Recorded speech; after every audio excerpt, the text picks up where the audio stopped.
Hi boys and girls, today is going to be our final day with 26 Fairmount Avenue by Tomue dePaola. We're going to do something a little different. I don't have a chapter to read, but I do have a part of the book that I really wanted you to hear, and it's from Tomue dePaola himself. So before I read it to you, I want to thank again Penguin Random House Publishing as well as J.P. Putnam and Sons for allowing us to read this book together. Now, part that Mrs. Willis is going to read to you is a part that I don't always read, but I really thought it was important for us to read this together. And it kind of goes over how he's able to write so many books and where he collects all those ideas from. So we're going to hear from Tomue dePaola himself in a note from the author. Over the years, letters from my young readers have increasingly asked, "When are you going to write a chapter book?" But the idea seemed daunting. Then one day, my longtime assistant, Bob Hetchel, said, "I have an idea for a chapter book for you. In fact, for a series of chapter books." That means more than one. "Why don't you write about all the things that you talk about from your childhood, but can't put into a single picture book?" Ding! The bell went off, the light bulb lit. "That's it," I said. Then the work began.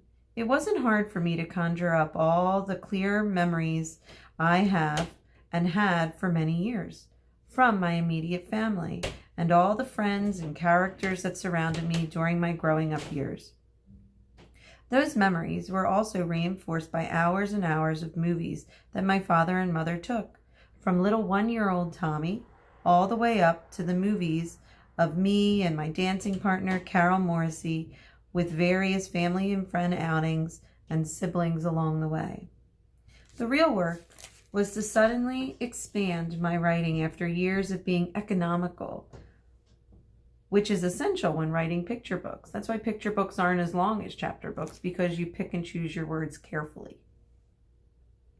But I started, and with the support of my also longtime friend and editor, Margaret Frith, I wrote in an almost stream of consciousness style, which is just like a conversation.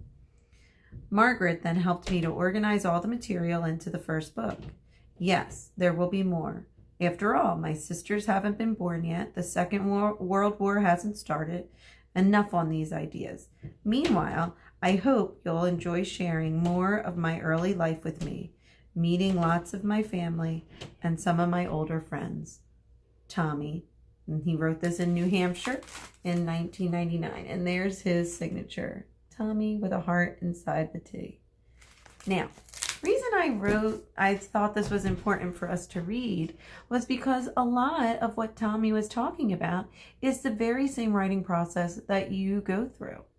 And one valuable source of information, guys, is your own life, your own experiences, your likes, your fears, your wants, your goals.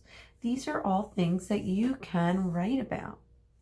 Even that birthday party that you had last year, or the time that it rained really hard and you might have been scared, or something funny that might have happened when you were on vacation or coming home from school. These are all different gems of ideas that you can use and jot them down. And that's what we're going to talk about today. So for today's writing response, we're actually going to do something different. I'm going to ask that instead of you typing it on the computer, write it down on a piece of paper. If you were lucky enough to remember to bring home your writing notebook that last Friday that we were together and I told you to take as much as you could take home, if you grabbed your writing reindeer notebook, then I want you to just jot some ideas on that. If not, jot it on a piece of paper. And then if you could, have mom or dad take a picture of it and then attach it in either our classroom, our Google Classroom assignment, or in the comment section below. But I would like to see just some of the ideas, including this new experience of learning at home. This is definitely going to be something that you can write about, making that adjustment, how weird it feels to be able to spend every day at home doing your classwork. What about our last class share on Friday? Actually, our first class share on Friday. How noisy it was at first, and then we all kind of brainstormed and we came up with great ideas on how to be able to take turns while we're in a virtual classroom. So these are all things that we can be writing down because these are experiences that are special to you, and it's something that other people are going to want to read about. Now, here's what I want you to do. So today we heard from Tomue, the author. And he told us about how he comes up with ideas and how he came up with his idea for 26 Fairmount Avenue. So what I want you to do today is I want you to take a moment and I want you to think. Think about your life, your experiences, your own personal story. And I want you to jot some of those ideas down that you'd like to write about. And then I want you to take a picture of whatever you jotted down and I want you to share it with the class. Okay, so that's what we're going to do today. I can't wait to hear your ideas and I can't wait to see what you've done. I am also in this post, I'm going to attach another document or another link. And that link is actually going to be Tomue in his own words being interviewed about how he comes up with his ideas. It's about 2 minutes, maybe 3, not long, but I always love hearing from authors themselves because you guys are budding authors and this is an experienced author. Tomue dePaola has written over 250 books. Who better than himself to be able to hear how he comes up with his ideas? This is our last day with 26 Fairmount Avenue, and I thought his words are so important and I want you to listen to them as well. And I want you to try it. Something as simple as moving into a new house became a chapter book for Tomue dePaola.